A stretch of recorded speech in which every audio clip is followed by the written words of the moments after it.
Hey guys, if you haven't already subscribed to my channel, I would love it if you would subscribe. I am going to be coming back on here and I'm going to be reading from God's Word. And also, I'm going to be doing some other things regarding my book, Marriage Glue, Sticking to Your Vows, Even If It Hurts. But today I'm talking about something that I picked up on in Deuteronomy chapter 11. I just want to get right into it. It says in verse 1 of Deuteronomy 11, it says, therefore you shall love the Lord your God. And by the way, I think this is Moses talking to the children of Israel.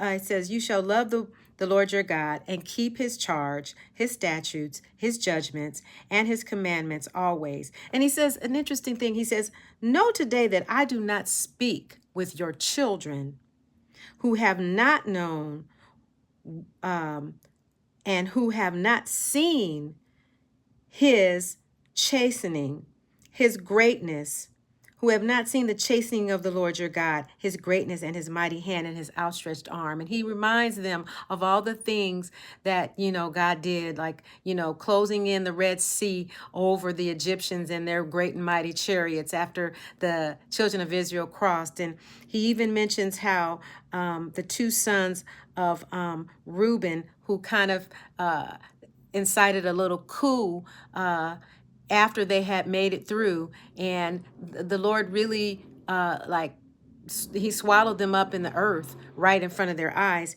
He says in verse 7, he says, no, I'm not talking to, he says, I'm not talking to your children. He says, but your eyes have seen every great act of the Lord, which he did.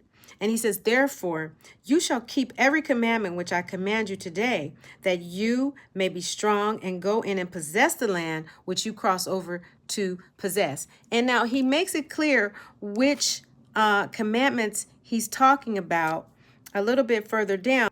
And it shall be that if you carefully obey my commandments, which I command you today, and he says, to love the Lord your God and serve him and with all your heart and with all your soul. Then I will give you the rain for your land in its season, the early rain and the latter rain, that you may gather in your grains, your new wine and your oil,